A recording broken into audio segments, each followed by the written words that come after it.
আতিফ আসলাম একটা বড় নাম, একটা সাউথ এশিয়ার one of the biggest artist যদি বলি তা না। উনি 2004 সাল থেকে তার মিউজিকের জার্নি শুরু হয় এবং প্রায় 20 বছর আমরা দেখেছি তার একটা অসাধারণ একটা জার্নি উনি পার করেছেন। রিসেন্টলি উনার একটা আগস্টে একটা নতুন অ্যালবাম লঞ্চ করতে যাচ্ছে। 16 বছর পরে উনি ওনার নতুন অ্যালবাম আমাদের সবার মাঝে নিয়ে আসছেন। তো ওই ধারাবাহিকতায় আমরা গত বছর চেষ্টা করেছিলাম, আমাদের কিছু আনফরচুনেট রিজনের কারণে আমরা গত বছর ইভেন্টটা করতে পারিনি।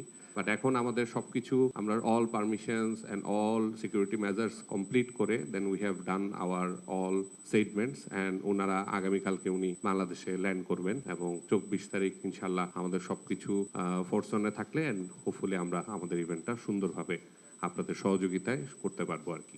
আমি আগেও বললাম যে এটা আসলে অলরেডি আমাদের একটা বার পিছানো হয়েছে, সো ওইখান থেকেই আমরা আসলে প্রিকশন নিয়ে যত ধরনের পারমিশন নেওয়া সবকিছু অলরেডি আমরা আমাদের ফেসবুক পেজে অলরেডি আপ করে দিয়েছি এবং যত ধরনের পারমিশন আমাদের সংস্কৃতি মন্ত্রণালয় থেকে শুরু করে স্বরাষ্ট্র মন্ত্রণালয় থেকে শুরু করে ইভেন পুলিশ পারমিশনও, এটা আসলে খুবই আনফর্চুনেট যে আমাদের আসলে পুলিশ পারমিশনটা আসলে একটু দেরিতেই হয়, যে লাস্ট মোমেন্টেই আমরা দেখি। বাট এবার আমরা 5 দিন আগেই আমরা সরকারের সহযোগিতায় ওইটা উই গট দিস এবং ওই জিনিসটা আমরা বলেও দিছি। এটাতে আমরা 100% কনসার্ন, ব্যাপারে জিরো টলারেন্স, এটাতে আসলে বলার কোনো বাহুল্য নাই।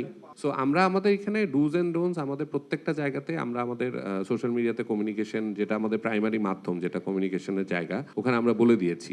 এখানে যেটা হচ্ছে, এখানে 3-4টা লেয়ারের সিকিউরিটি লেয়ার রয়েছে আমাদের ভেন্যুতে এন্ট্রি হওয়ার আগ পর্যন্ত। তো এখানে বডি চেক থেকে শুরু করে সব ধরনের প্রিকশন নিয়েই আমরা আসলে তাকে একজন গেস্ট আসলে তাকে এন্ট্রি নিব। সো এই জন্য আসলে আমরা সবাইকে অনুরোধ করব সবাই যেন একটু আগে আসেন এবং তাদের ওই প্রসেসটাই অ্যাড করেন, আদারওয়াইজ অনেক লম্বা লাইন হয়ে যায়। এখন অফিসে গিয়ে তো সরাসরি কাটার কোনো স্কোপ নাই, কারণ যেটা হচ্ছে এখানে কিছু ইনফরমেশন আমাদেরকে গভর্নমেন্ট ম্যান্ডেটরি করে দিছে, যে তার নাম, মোবাইল নাম্বার, তার হচ্ছে ইমেল অ্যাড্রেস, ওইটা রেজিস্টার করতে হবে। এবং এটা কিন্তু গভর্নমেন্টের একটা রেভিনিউয়ের ব্যাপার আছে। আপনি জানেন যে আমরা একটা ভ্যাট দিই আর প্রত্যেকটা টিকিটের উপরে, আমি জানি এটা কিন্তু লোকাল কনসার্টে হয় না, শুধুমাত্র ইন্টারন্যাশনাল কনসার্টের ক্ষেত্রেই আমরা এই ভ্যাটটা প্রযোজ্য এবং এই ভ্যাটটা আমাদেরকে জমা দিতে হয়। সো এই কারণে আমাদের এই ডেটাগুলো রাখতে হয়, কারণ পরবর্তীতে যখন আসলে ভ্যাট অফিস আমাদেরকে বলে যে আপনারা এই ডেটাগুলো দেন, তখন আমরা এই ডেটাগুলো কোয়ালিফিকেশন ভাবে দিব। সো এই ব্যাপারটা পুরোটাই অনলাইন প্রসেসে। ফিজিক্যালি আমাদের হচ্ছে কিছু জায়গায় অন স্পট কিছু টিকিট কাটার ব্যবস্থা আছে, যেগুলো আমরা অলরেডি অ্যানাউন্স করে দিছি। স্ম্যাশ বার্গার আছে, আর ভেন্যুতে ইভেন্টের আগের দিন অ্যাভেলেবল থাকবে।